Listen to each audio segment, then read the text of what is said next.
Desligue o ruído e conecte-se aos factos. Temos 10 estadias num dos hotéis de luxo Alma Lusa na Comporta. 2 adultos, 2 noites. Assine hoje o Observador com até 58% de desconto e habilite-se a ganhar. Tudo em observador.pt. Observador, são 10 da manhã.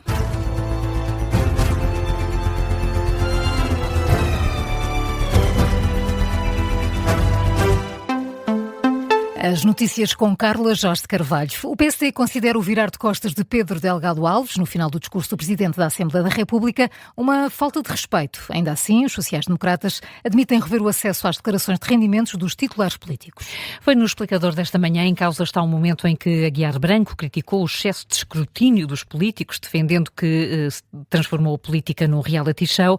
Pedro Delgado Alves mostrou-se contra, virou as costas durante a sessão solene, uma atitude criticada hoje pelo vice-presidente da bancada parlamentar do PSD, Hugo Carneiro. Diz que a lei da transparência, tal como está, acaba por tornar a política cada vez menos atrativa. Foi criado um emaranhado de normas ao longo dos últimos anos, provavelmente até por declarações que do Sr. Deputado Pedro Delgado Alves, e ele tem bastante responsabilidade nisso e talvez também sinta essa amargura. E esse emaranhado de normas, de facto, afasta muitas das vezes os melhores da política. Eu lembro-me de todos os deputados terem sido passados a pente fino por um determinado órgão de comunicação social e toda a sua vida patrimonial apareceu sem qualquer relevância numa determinada publicação jornalística. Isso promove o voyeurismo.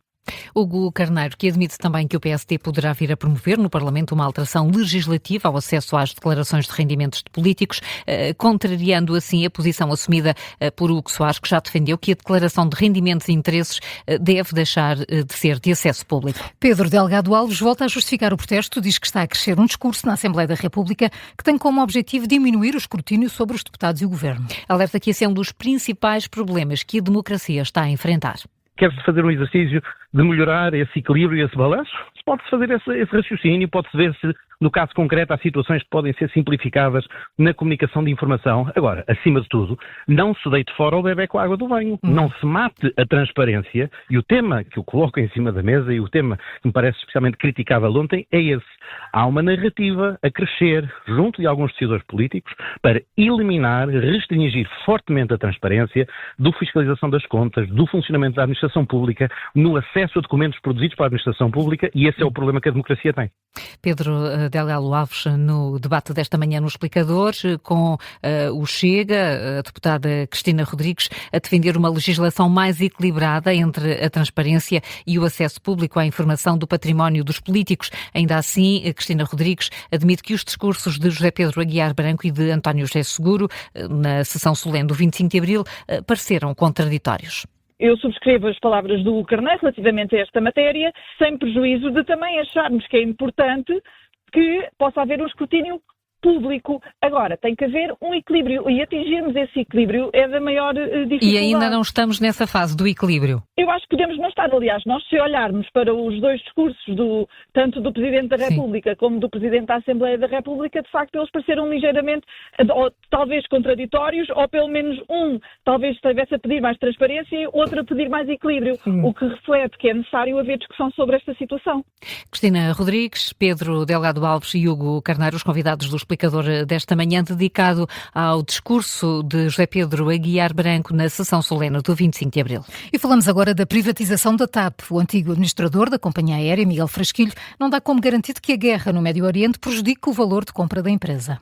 Esteve na comissão de inquérito da Rádio Observador há instantes. Miguel Frasquilho desvaloriza os impactos do conflito no Médio Oriente neste processo de privatização da TAP, sublinha a importância das rotas americanas e aguarda agora as propostas da Air France, KLM e da Lufthansa. Vamos ver, temos que aguardar. Para já são dois competidores muito fortes e eu acho que qualquer um deles dá garantias de que continuaremos a ter uma TAP forte, aliás, mais forte, porque vai ficar junto a uma grande família de aviação. Mas lá está, o preço será menos apetecível agora? Não. Veremos. Porque a TAP tem vários ativos que são muito interessantes. Eu diria que os dois mais valiosos, e sobretudo o mais valioso, está nas rotas para o Brasil. A TAP é praticamente monopolista, voa, salvo erro, para 12 cidades brasileiras. Não há outra airline que faça isto nas rotas para a Europa. Os brasileiros veem a TAP como a sua companhia. Miguel Frasquilho, antigo administrador da TAP, o convidado da Comissão de Inquérito da Rádio Observador. O empresário apela ainda a uma maior flexibilização no mercado de trabalho. Dá como exemplo o caso da Dinamarca. Nos Estados Unidos, o suspeito do tiroteio no jantar de correspondentes da Casa Branca vai ser hoje presente a um juiz. Pode vir a ser acusado de tentativa de homicídio de Donald Trump. Possibilidade admitida pelo Procurador-Geral interino dos Estados Unidos numa entrevista à CBS. O suspeito, professor Cole Thomas Allen, de 31 anos, residente na Califórnia, foi detido depois do tiroteio no jantar com jornalistas e com algumas das principais figuras do Estado norte-americano. Atingiu um agente dos serviços secretos que foi hospitalizado, mas que entretanto já teve alta. Está para já acusado de agressão, disparo de arma de fogo e tentativa de homicídio contra agentes federais. Escreveu um manifesto minutos antes do tiroteio em que admitia que os alvos eram elementos da administração Trump, sem especificar quais. E a segurança do evento está a ser criticada. A Casa Branca não atribuiu segurança máxima ao jantar de correspondentes, apesar da presença de um elevado número de governantes. Escreve o Washington Post que normalmente os serviços secretos ficam responsáveis por coordenar a segurança destes eventos, mas não foi o que aconteceu no sábado. O presidente dos Estados Unidos foi o segundo elemento da Casa Branca a ser retirado pelos agentes. O primeiro foi o vice-presidente, J.D. Vance. Em entrevista à CBS, Donald Trump afasta qualquer atraso na resposta das autoridades, explica que foi o próprio a dificultar o trabalho dos agentes pela curiosidade sobre o que estava a acontecer. It was a little bit me. I wanted to see what was happening.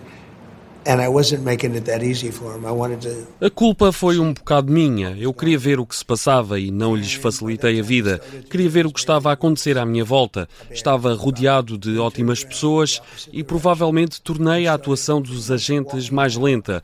Depois começámos a andar, a sair.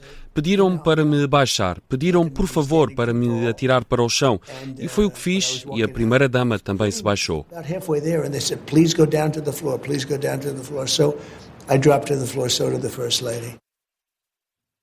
Ainda nesta entrevista, Donald Trump descreveu o suspeito como uma pessoa doente. Na análise, esta manhã, o tenente-general Marco Serronha acredita que a tentativa de ataque neste jantar terá sido um ato isolado e explica que até pode ajudar a recuperar a popularidade de Trump, olhando para o que se está a passar no Irão. É evidente que isto, o processo investigativo continua, mas tudo acho que é descartar. Foi um ato isolado, por assim dizer, não enquadrado em nenhum grupo.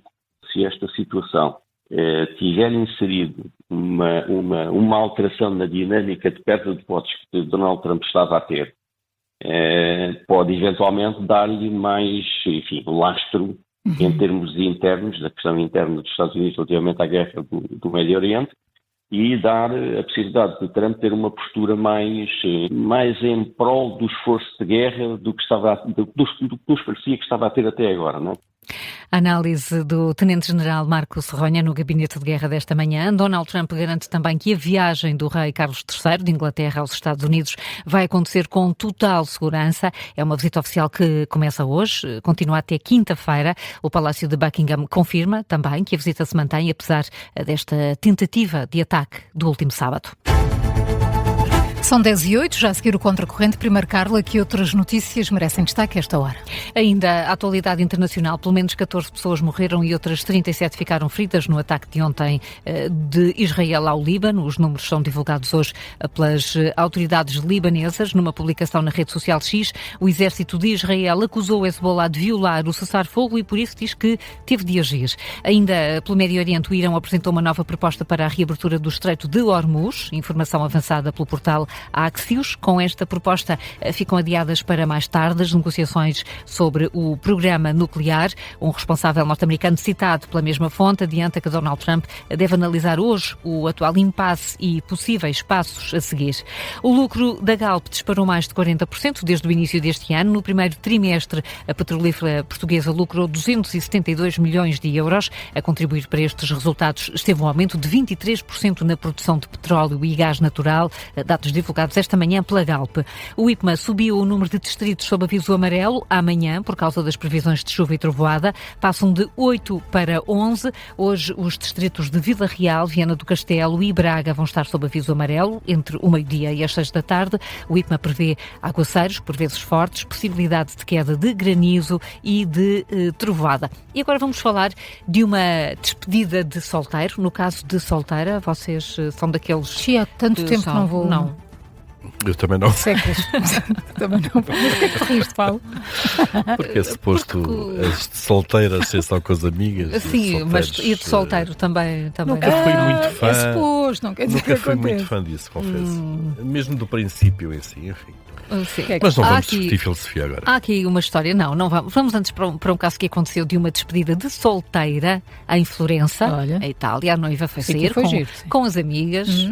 Sabem como é o ambiente, não é? E Florença é sempre um bom sítio. E estavam na rua, a noiva foi desafiada a subir para cima de uma estátua de Neptuno, o deus romano dos mares. Já está a ver como é que isto acabou. Subiu e teve de descer. Sim. Foi forçada a descer, não é? Foi pela polícia, porque a estátua não ficou em bom estado. Património não ficou em bom estado. Não, foi apanhada em flagrante pela polícia e teve de pagar 5.000 euros de multa. Espero não que se pode esquecer desta despedida de solteiro. Os estragos na estátua. O casamento é que acabou-se o copo de água vai ficar a cascata de marisco e de chocolate.